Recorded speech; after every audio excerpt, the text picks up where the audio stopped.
Hi, welcome back again to this channel. This will be a very quick short video, and I'm making this video because there was a question on one of the videos on this van here, this Chevy Express cargo van. Somebody asking me about the location of the alternator in this van and how or what's the easiest way to access or to change this alternator here in this van. So this will be a very quick video just responding to that question.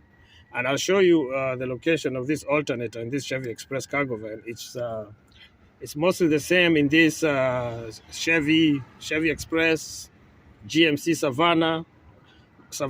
Savannah, and sometimes other Silverado trucks, because all of them are GM General Motors vehicles.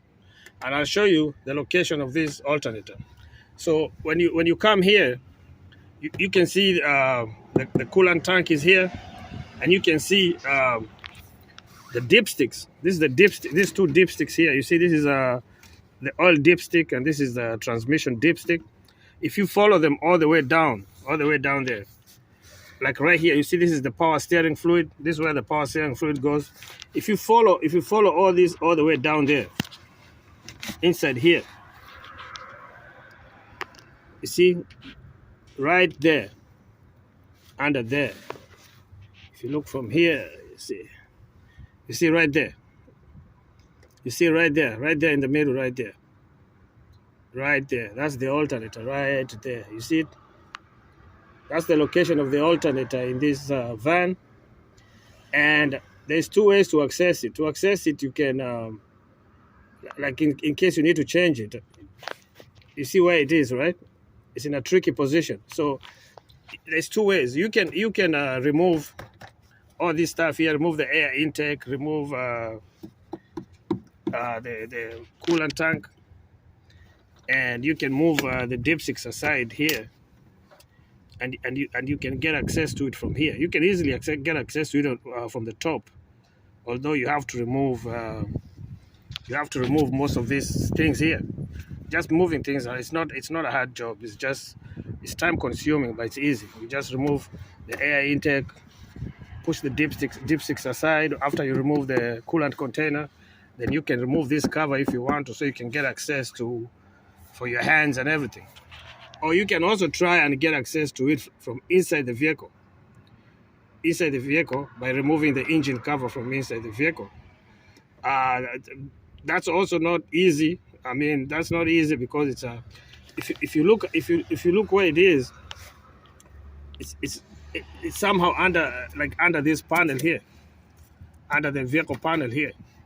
So you can see it's in between the inside of the vehicle and the outside. So it's somewhere in between, right there. That's it right here. That's the alternator right there. So to remove it, you have to get access to the two bolts that hold it and the electrical wire that connect it. But you can get to it. But the easiest way is to get to it from the top by removing these items here and move them aside and get to it. Okay. So, like I say, it's gonna just be a quick video, and it's just to show you the location of this alternator. Keep an eye on this channel. We'll do a video of how to change it, of how to replace it, and we'll do it with a similar vehicle, because we'll do it another similar vehicle and we'll replace it. So keep an eye on this channel, and that will be coming soon. If you have any question or any comment, you can leave there in the comment section, and don't forget to subscribe to this channel for more videos like this. And keep an eye on all the check out all our other videos. We have a lot of videos regarding this Chevy Express and other videos. Okay, I hope to see you next time, and I hope you have a good day. Okay, see you later. Bye.